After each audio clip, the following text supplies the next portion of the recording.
Have you ever found yourself not being able to finish the task that you had in front of you? Half an hour later, you're there in your phone or your computer just to realize that you forgot what you were trying to do and you spent half an hour or 1 hour doing something that was a complete waste of time. And the worst thing is that you don't even remember what you wanted to do in the first place. If that's the case, this video is for you. We're going to review why are we so distracted, what is noise to signal ratio, what that means and what we can do with that, why you need to monitor your noise to signal ratio, and how to clean your distractions. And then I have a bonus tip for you that is how to stop overthinking in an instant. Every time you pay attention to something, it creates an impression in your brain.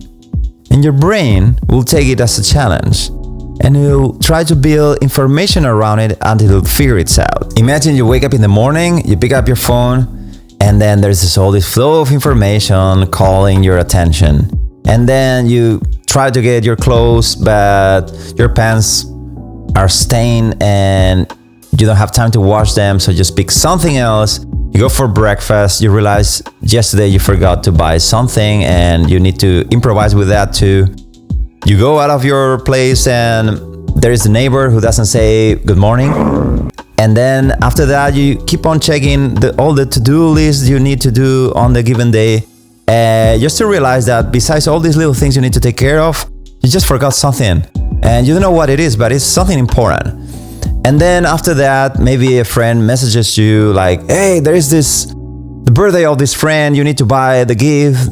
Don't you forget to do that. And then you just realize that your mind just opened like 3 million boxes that need to be filled with information. And your brain goes crazy all the time trying to fill that gap. Noise to signal ratio is a term used in science to define the relationship between the information you want to get and the information that is distracting you from it. Imagine that you're with your phone on the street trying to record someone saying something or some music, and you have two things. You have the signal of that thing you want to capture, and in the other hand you have all this noise and the environmental sounds you will have that is not what you want to have, but you're having it anyway.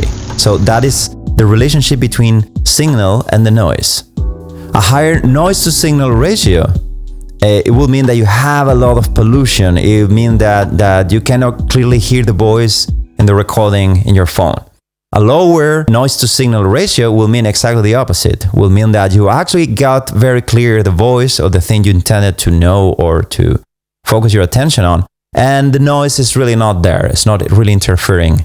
A high noise to signal ratio at work or in school would mean that you're not able to pay attention to what's happening and not perform the task that you're supposed to be doing. Let's say at school, listening to the teacher, or at work, performing whatever the task of your work. You won't be able to do it properly because you will be constantly distracted.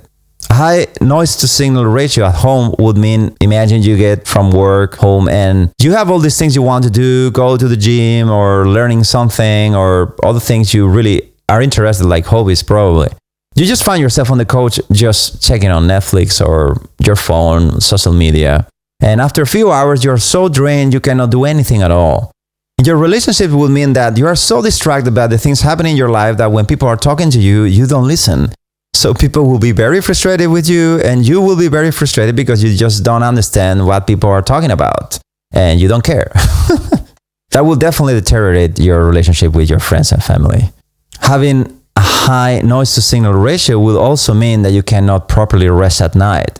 So when you lay on bed, you just have too many thoughts in your head that you can't sleep, or that you wake up too early or in between the night just thinking about stuff or not even noticing why you're waking up. But all these activities are in the background of your mind, just making noise. In terms of life quality, it will completely lower your levels of satisfaction. You won't be able to discern why you feel the way you do, so it will make you take really bad decisions and also nurture really bad habits. And in general, not understanding anything. So you may end up depressed, anxious, being afraid of things you know you shouldn't be afraid, and most importantly, feeling a victim of everything around you. First, the obvious one. Get a good sleep. That's a very good place to start. Just check on Google and type there, how to sleep. You will find, I don't know, WikiHow on just go to bed earlier. And a few tips, just try them out. There will be something in there that works. If not, you will always have like good guided meditations for sleeping you can find on Spotify or YouTube, wherever you like to listen to stuff. Another big thing will be just don't overuse your body, meaning like don't overeat, don't drink too much alcohol, don't smoke too much, just keep everything into a reasonable amount. And then another important thing to do will be to manage your schedule, like master your schedule. So you have all these gaps of focus tasks where you are completely into what you're doing, and then you have spaces in between where you rest like a hero. But that will only manage the problem. That is a good place to start, but if you ask me what is the real solution for this, it's a twofold solution. On one side, you have to learn to meditate. The kind of meditation I will suggest you for that, the simplest one, you heard this before, but I don't think people make enough emphasis. Get single-pointed meditation. Practice single-pointed meditation, where you're focusing one object. That could be your breath, that could be any sensation you could have in your body, that could be a visual cue, or just any object, any neutral object will do, or an image in your mind, or a sound, just be anything, literally.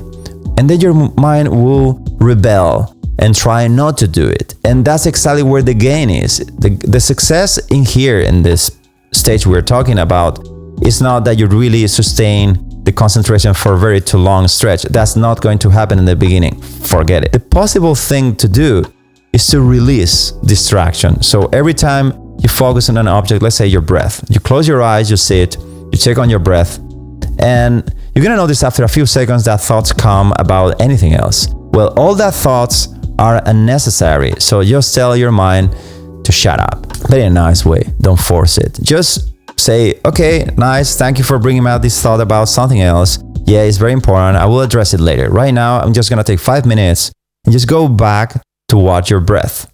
The breath could be just notice in the nostrils, or you could check your breath in their belly. But anyways, you're constantly coming back to the object, and every time you come back, you're releasing all this background noise. To the extent, if you do this regularly every day, like an exercise, we'll get a point to you will start feeling real gaps of silence and haze perception in your life. And the other side of the solution, it is to do the opposite of what we do all the time. So instead of multitasking, then single tasking.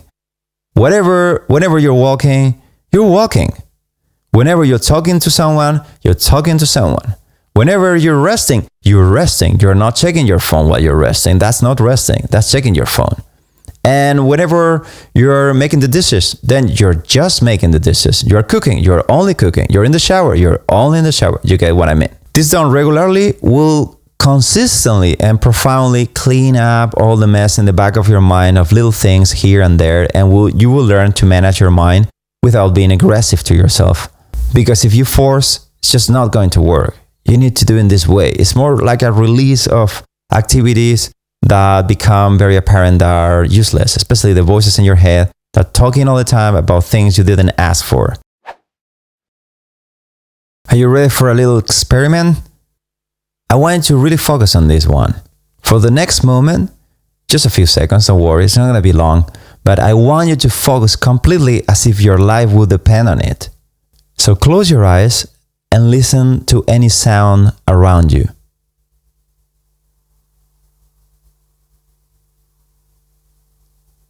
Listen on how the sound starts and how the sounds disappear.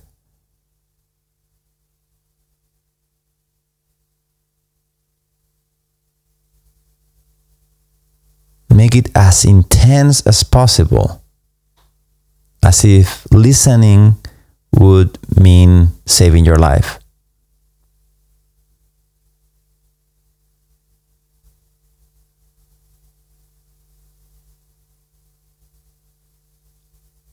Pinpoint the place of all these sounds and how the sound is traveling to you, and try to catch every detail of all the sounds at the same time.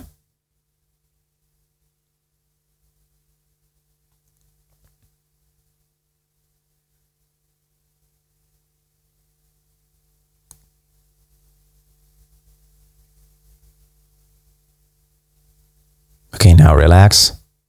You probably notice that when you're listening, you're not talking to yourself. That is as simple as it sounds, and it works exactly as it sounds. The problem is that although you can do it for a few seconds, as we just did, you're going to find that that attention in the back of your mind is trying to catch anyway. So you can make it as a disruption for a few seconds, but it's not going to work on a regular basis. Nevertheless, listening in general is going to be a great habit, and over time it's absolutely going to turn everything around. What I'm just saying is don't try to stop thinking. Thinking disappears when you're placing your attention on something else. Don't try to stop thinking. Your mind will smoothly go away just because you're putting your attention on something else, and that's taking the energy from your mind.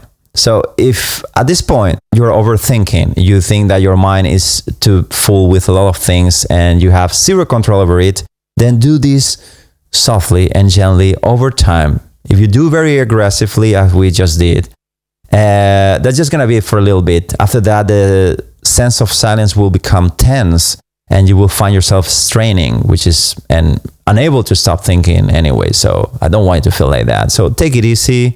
Just go to the street, maybe for a walk, just listen to music. Music is a fantastic way of just relax and open your attention to something that is happening at the time you're listening to, how the music starts, how the music goes to a different place. Maybe there's someone singing or this instrument or these little changes in the music happening all the time will capture naturally your attention. That's a great way of mastering listening. You will notice the noise to signal ratio in your life, just noticing how much you're triggered by stuff, how stressed you are, and people probably will tell you, and you will perform poorly at your job or whatever you're normally trying to do. You won't excel, and you're probably going to be tired most of the time. Remember that it's a skill and it takes time. You didn't create all this mess out of the blue. It took you years to develop these constant background activities in your mind. So cut yourself some slack and let yourself to relax and do it gently and gradually. It can be turned around in probably a tenth of the time that it took you to build it. So I don't know, maybe it took you 20 years to be the anxious, stressed version of yourself that you may be at this point. It may take you only 2 years to really, realistically speaking, completely master that and delete anxiety and even depression and all things out of your life, just out of managing and monitoring what your mind is doing and what is the noise to signal ratio in your mind.